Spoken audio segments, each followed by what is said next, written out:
ara ens n'anem, aquí també ens té el cor robat, les abraçades... No, les abraçades les trobem. No, el cor ens el roba, però les abraçades les trobem. La sinfonia familiar avui, el poder de les paraules.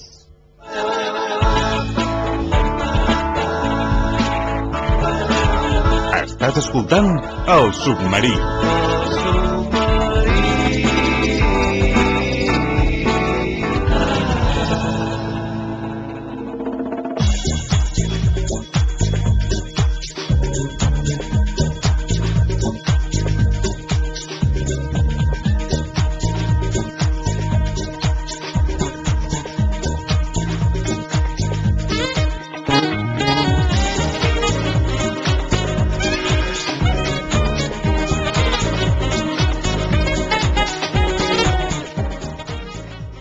Les 11 i 11 minuts i 11 segons, justament, continuem en directe, avui és dimarts, arriba la nostra sinfonia familiar, la setmana passada la vam trobar a falta perquè estava malaltona i ara li preguntarem com està. Júlia Pronés, bon dia i bona hora. Hola, bon dia. Com estem?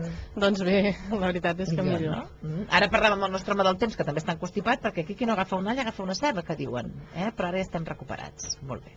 Escolta, Júlia, que avui m'agrada molt el tema... Bé, ens agrada cada dia, però avui, potser perquè nosaltres utilitzem molt també les paraules, tot i que ara les inclourem dins d'un context, parlem del poder de les paraules, de la força que tenen, i que a vegades potser no en som conscients, no?, del que diem, com ho estem dient, quan ho estem dient i a qui ho estem dient.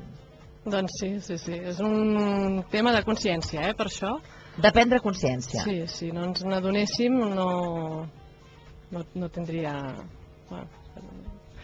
Aniríem seguint utilitzant les paraules sense saber quin efecte poden tenir. Per tant, és important prendre consciència de les paraules, de l'ús de la llengua. Allò d'una imatge vale més que 1000 paraules, en alguns moments sí, però avui aquí no. El que compten són les paraules, com i com les diem. Per tant, de tant en tant anirem fent aquesta valoració de paraules dins d'un context familiar. Recordeu que en la sinfonia familiar, ja ho diu el nom, el que volem és estar en sinfonia i en bona harmonia amb els que tenim a prop, al costat, amb els que ens estimem, amb la família. Per tant, paraules avui. Per on comencem, Júlia? Què ens proposes, aquest viatge d'avui? Doncs jo començaria per una paraula que vam estar parlant no fa gaire en un curs amb una mare i va donar molt de sí. I és el perdona'm. Perdona'm. O digue-li, demana-li perdó. Atenció, el perdona'm o demana-li perdó. Normalment és una cosa que diem molt els pares als nostres fills quan veiem que ens han fet mal a algú o han faltat al respecte a algú. Ara mateix ja li pots demanar perdó. El demana-li perdó, que és veritat, ho diem tots, és cert. I mirat així innocentment no és un problema, perquè demanar perdó és demanar disculpes. Sí. El que passa que si analitzem bé, quan una persona demana perdó, està demanant a l'altra, que és la que està ofesa, que faci un exercici, que és disculpar-lo. Però en cap moment està dient... Sí que es dona per sentat, no? Es dona per dit que ho sento. Però no ho diem. I és molt important que les paraules es diguin.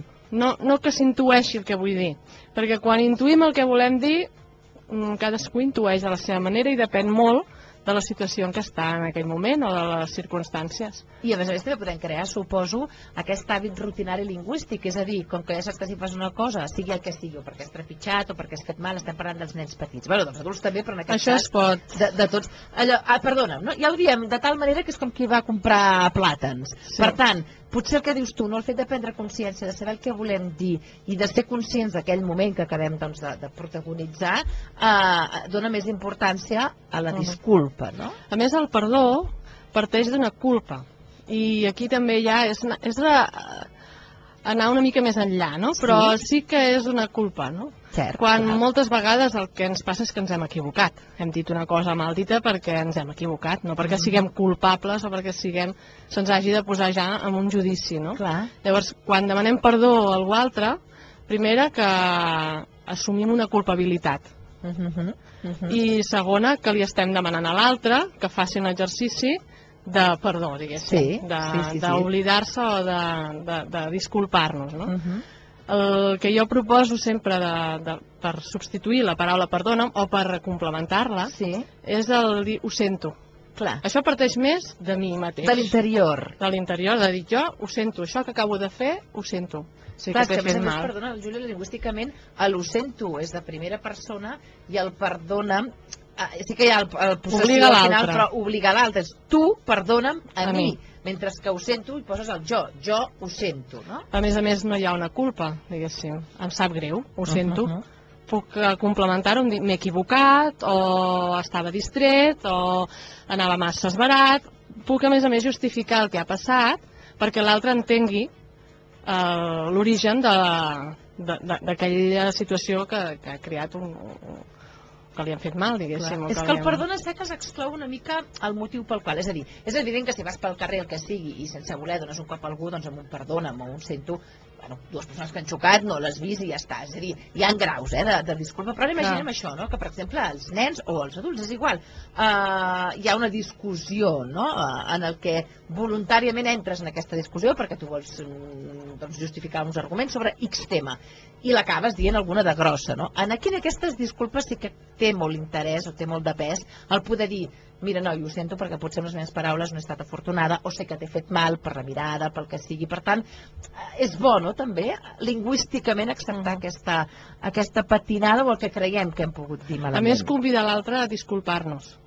És molt més fàcil que disculpis el que t'han fet els altres quan t'estan dient, ho sento, mira, m'he equivocat, que quan em diuen, perdona'm, perquè perdona'm és com molt autoritari. Sí, és possessiu. Podríem dir que em perdones, que és diferent, però perdona'm t'estic obligant a perdonar-me. I et posen a l'espasa i la paret. O dius que sí per quedar bé, que aquesta és l'altra. O dius que no i bloqueges la resolució d'aquella situació, no? Però clar, amb els nens és molt important, a més. Per tant, és important que els més menuts, també els adults, evidentment tot el que expliquem aquí amb la Júlia és aplicable a qualsevol edat, però... Sí, perquè la sinfonia familiar sempre no ens hem d'oblidar que la família som tots. Sí, cert. I quan parlem de família, normalment ens imaginem uns pares i uns fills. A més, quan parlem de la sinfonia, ens imaginem els pares que hem de fer el possible perquè hi hagi una harmonia de cara als nostres fills. Però no és ben bé així, és tot compartit. L'harmonia parteix de tots. I és important, jo, el dia que em vaig adonar d'això, els meus fills ja ho saben, quan dic, demana-li disculpes al teu germà, diuen, perdona'm. Dic, a veure, com es deia això? Em sap greu, ho sento. I llavors ells mateixos ja engeguen en el per què, no? Els hi sap greu. Tot i així ens costa, demanar disculpes. Costa, i també, si ara ens posem a l'altra banda, no? Perquè a vegades tendim, això és com quan anem pel carrer i ens diuen, hola, com estàs? I tots diem bé, igual estàs fet un nyap, però diem bé, per politesc, no? Que diuen els francesos. En aquest cas també, perdona'm, no passa res, però potser t'heu fet realment, i tampoc som capaços, ara a veure, tampoc es tracta d'entrar d'una discussió quan en surts d'una, però... No estem acostumats a parlar o deixar parlar els sentiments, no? Perquè tu pots dir, mira, sí, gràcies, m'agrada que em demanis disculpes perquè m'has ofès i no m'ha semblat bé. És a dir, ens costa molt estar en una banda i en una altra, no? Sí. Realment, allò de dir... El perdó acaba sent una cosa molt de saber estar, no? De dir, bueno, t'he fet mal, sé que si et demano perdó, tu em diràs que sí, perquè saps que has de dir que sí, i això ho deixem aquí aparcat. Però llavors, per exemple, al carrer no ens saludem perquè tenim aquella cosa cara dintre, no? Un dia parlarem de resolució de conflictes i veurem com aquestes coses que ens guardem condicionen la resolució de conflictes posteriors. O sigui que és important resoldre les coses bé de real. Per tant, primer deure, dit així entre cometes, intentem canviar els hàbits aquests que dèiem lingüístics, que en el fons acaben amb una bona pràctica actoral, per tant, en vez de dir perdona'm, podem dir, doncs, ho sento, em sap greu, no em pensava que utilitzem, juguem una mica, ara tampoc cal desterrar el perdona'm, també el podem dir, però intentem acompanyar-lo d'aquesta explicació que ens feia molt sàviament la Júlia, i en el cas que hàgim de disculpar, doncs també expressar-ho de la millor manera possible. Continuem. Perdona'm, aquesta ja l'hem deixat anar. Més paraules, què utilitzem? Unes paraules que, bé, de fet jo he posat les paraules però tenen molts adjectius similars, no? Ser bo o ser dolent. Ser bo o ser dolent. Quan, a més, normalment en parlem en primera persona i en tercera persona. O sigui, a vegades diríem, mira que ets trapella, o mira que ets mandrós, o mira que ets... Sí? Hem de pensar que, sobretot de cara a pares a fills, els nens s'ho creuen tot el que els diem.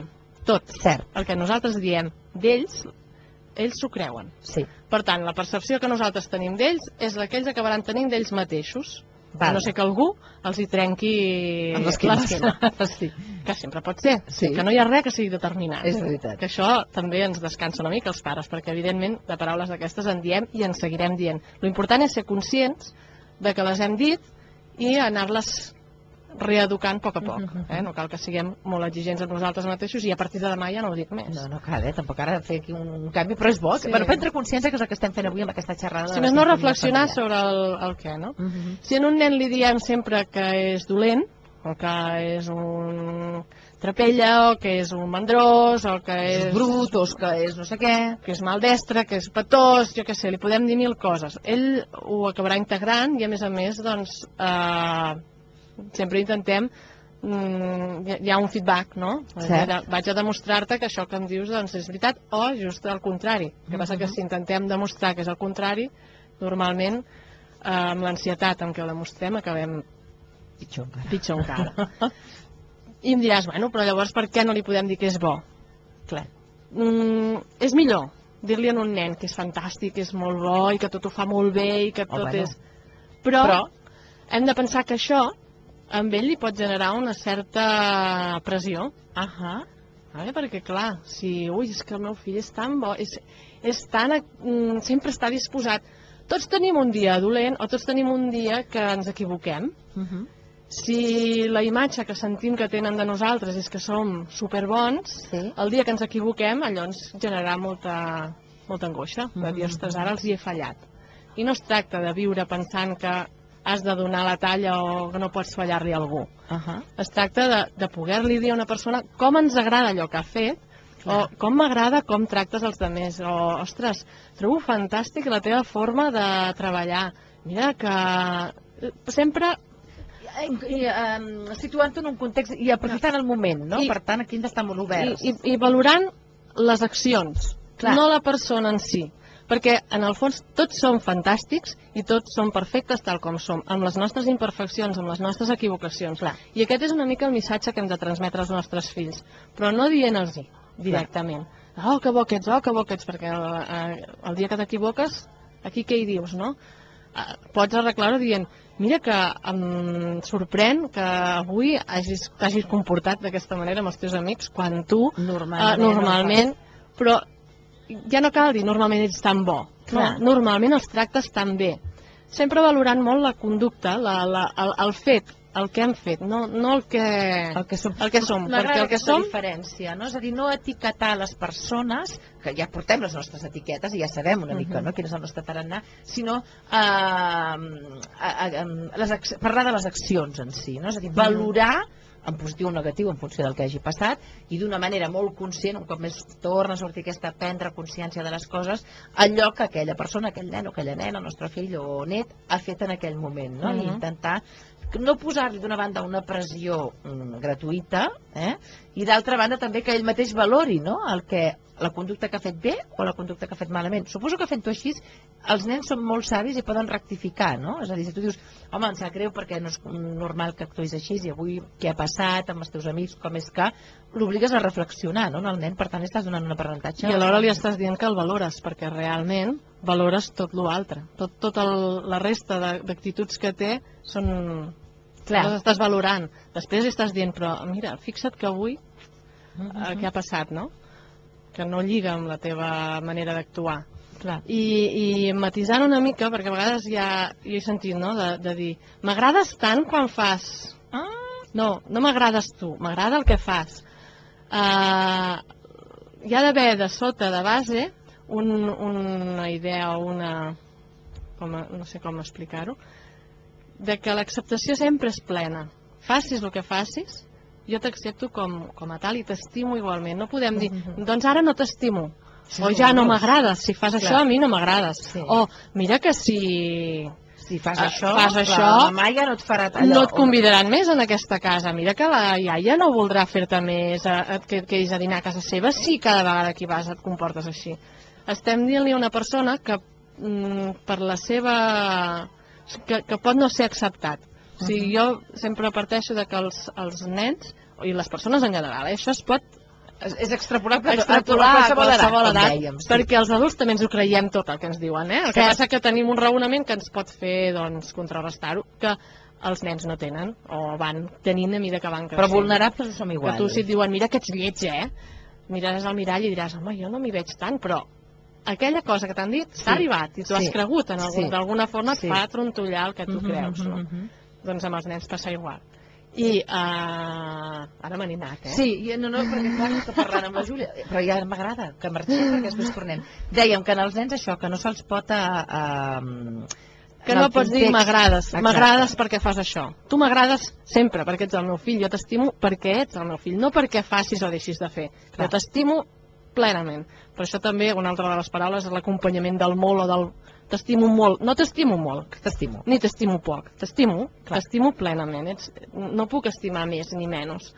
Llavors, partint d'aquesta idea, llavors sí que podem valorar les actituds dels nostres... Però en els nens, ara potser molts oients, i jo mateixa, no podem dir, però també els nens han de saber, és a dir, aquí és on potser és el complicat, no? Saber, per molt que els estimem, per molt que el missatge que els vulguem donar és tranquil·litzador, però també hi ha d'haver una part de lliçó, no?, d'allò que han fet bé o malament, no? No m'agrada això que has fet. Nosaltres ens relacionem amb la gent.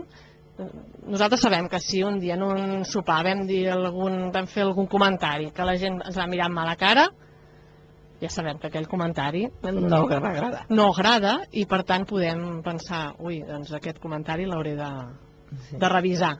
Doncs ells fan el mateix. Si s'han barallat i tu dius, ostres, no m'agrada que us baralleu, i a sobre ho reforces dient, a mi m'agrada quan estem tots tranquils, quan som amics, quan esteu jugant tranquil·lament, quan compartiu les coses. M'agraden totes aquestes situacions. No m'agradeu quan compartiu, m'agrada que compartiu les coses. És que és diferent. Semblen matisos... No m'agradeu quan compartiu, però m'agrada quan compartiu les coses. És el que dius, és un matís, però és important aquesta utilització de les paraules i del llenguatge. Sona molt diferent. Per tant, el perdó no m'ha quedat clar, el bou dolent també ha quedat molt clar, i alguna cosa més. Els verbs també tenen força, Vivim en una mena de voràgina. Yes, baby. Que es pot veure també en la forma que tenim d'expressar. Poso un exemple molt fàcil perquè... Quan se li il·lumina la cara a la Júlia és que va, vinga. Poso un exemple molt fàcil. Estem a la taula, no? I un vol que li posin aigua. Sí. Què diu? Aigua. Yes. I el pare o la mare diu, demana-ho bé. Aigua, sisplau. Clar. Què vol dir aigua, sisplau? Que som de la tribu dels indis apatxes. No vol dir res, l'aigua, sisplau. Clar que amb l'aigua és molt senzill. Ja he interpretat que el que vol és que li posi aigua. I a sobre després te n'adones que sap que demanant sisplau les coses van molt millor. Però s'ha deixat el verb. En un tema quotidià com aquest, no és molt rellevant. Tot i que a vegades sí que ho pot ser, perquè en situacions així que demanes una cosa pensant que l'altre ja entendrà i que l'altre t'emporta una altra i tu dius, no, t'he dit això, no, tu m'has dit... És molt fàcil malinterpretar-se, però en coses quotidianes és fàcil resoldre-ho. I dius, no, aviam, porta'm això. Però si això no ho entrenem des de petits i amb coses quotidianes i ho anem treballant amb altres coses, passa el que ens passa als adults quan un arriba a casa i diu, estic més cansada,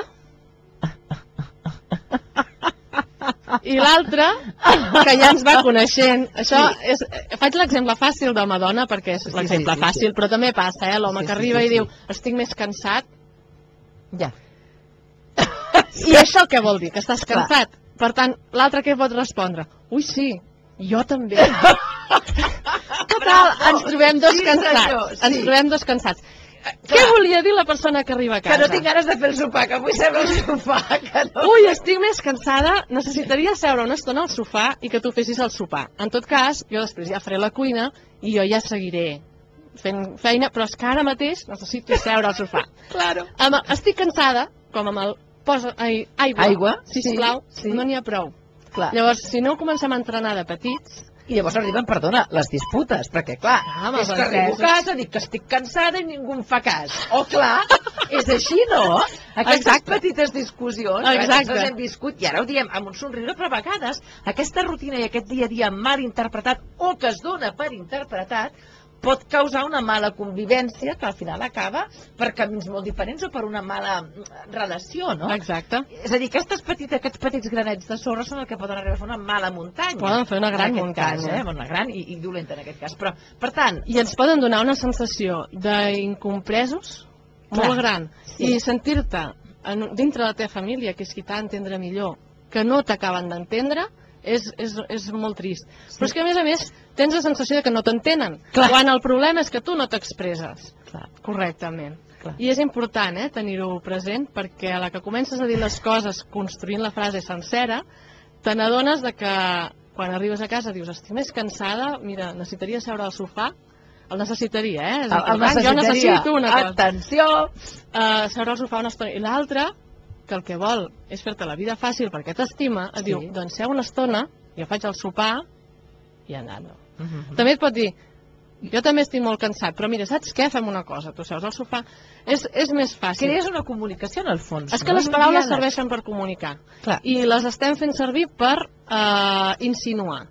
I clar, no podem anar insinuant per la vida coses que necessitem, les hem de dir amb totes les paraules. Dono fe, que m'ha passat molt de vida, ara no vull entrar en intimitats, és que no sé, en el dia a dia, en la feina, amb relacions amb els amics, moltes vegades et passes la vida, tens aquesta sensació de que insinues, com que clar, els altres ja et pillen, però com que és així aquest tipus de comunicació que no porta enlloc, llavors et sents incomprès, no? Que és el que has dit de manera molt acertada. Per tant, utilitzem els verbs, no escatimem, és a dir, les paraules no estan en crisi, allarguem-les, que per alguna cosa tenim el plaer de poder construir en verb, objecte, bueno, subjecte, verb, objecte, com vulguem, és igual.